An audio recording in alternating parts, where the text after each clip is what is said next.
सुंदर और प्यारा गांव है। गांव लीली लीली हरियाली और पहाड़ों के कारण सुंदर और प्यारा लगता है। गांव के पास एक सुंदर झोपड़ी है जिसमें एक दादाजी और दो उनके बेटे रहते हैं।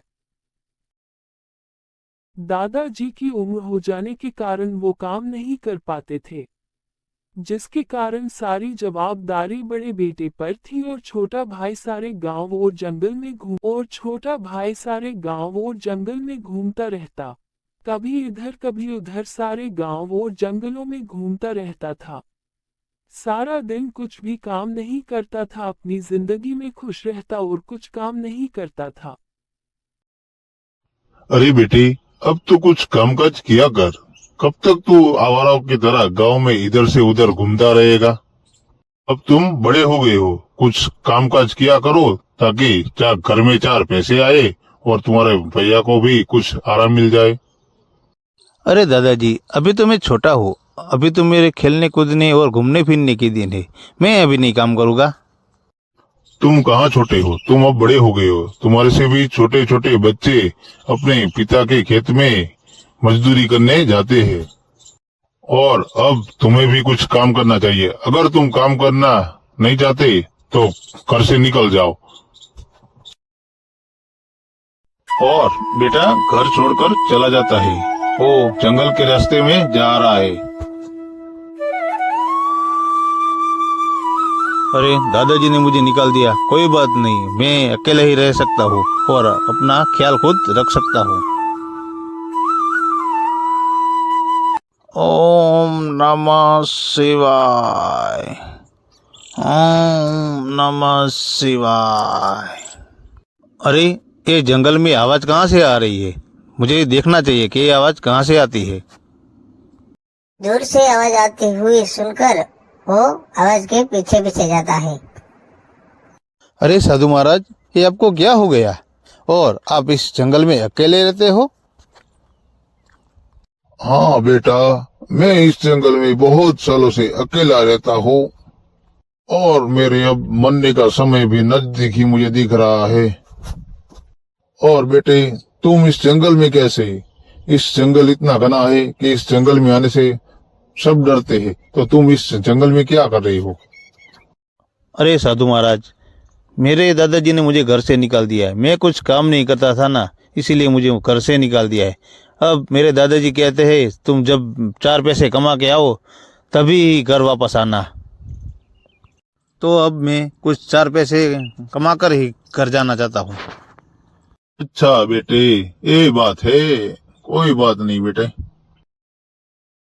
अरे बेटे, तू यही सही जगह पर आया है और तेरी किस्मत ही तुझे यहाँ खींच लाई है। अरे बेटे, मेरे सीने में भी एक गहरा राज छिपा है। जो तू इधर आया है और तेरी किस्मत तुझे इधर लेकर आई है, तो ये राज मैं तुझे बताना चाहता हूँ। और ये राज अब मेरे किसी काम का नहीं है, ये राज तुम्हारे ही काम का है। इस घने जंगल के बीच में एक बहुत बड़ा पर्वत है। पर्वत के ठीक नीचे ही एक गहरी गुफा है। गुफा में एक पहले के राजा थे जिसने अपना सारा खजाना इस गुफा के नीचे रखा है। वो अब राजा भी नहीं रहे और उसका राज्य भी नहीं रहा, तो वो राज सिर्फ मेरे पास दफना था, जो आज मैं तुझे बता रहा हूँ।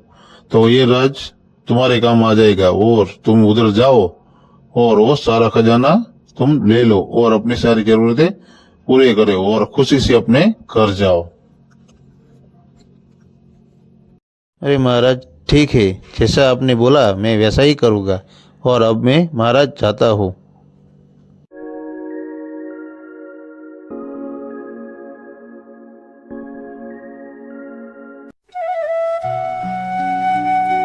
ऐसा कहकर वो जंगल के रास्ते निकल जाता है। वो पर्वत की शोध में निकल जाता है।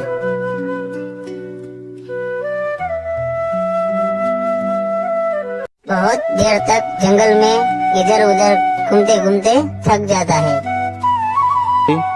साधु महाराज ने बोला था कि जंगल के बीच में एक बहुत बड़ा पर्वत है। पर्वत तो छोड़ो, यहाँ छोटा पत्थर भी नहीं दिख रहा। मैं कितने टाइम से जंगल में इधर से उधर घूम रहा हूँ, कुछ नहीं दिख रहा।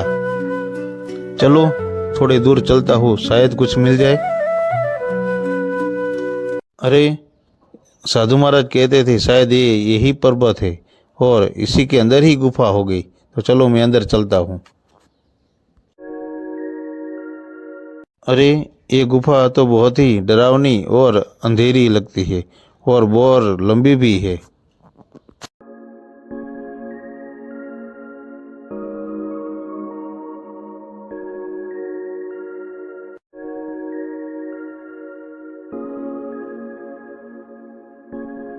अरे साधु महाराज ने तो कहा था कि गुफा के अंदर थोड़ी ही दूर जाओगे तो तुम्हें राजा का खजाना मिल जाएगा, लेकिन अभी तक तो मुझे कुछ नहीं मिला।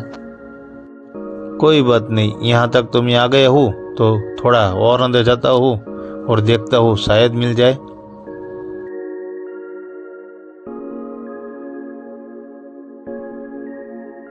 अंदर जाते ही अचानक खजाना सामने आ जाता है तो खुशी से झूम उठता है।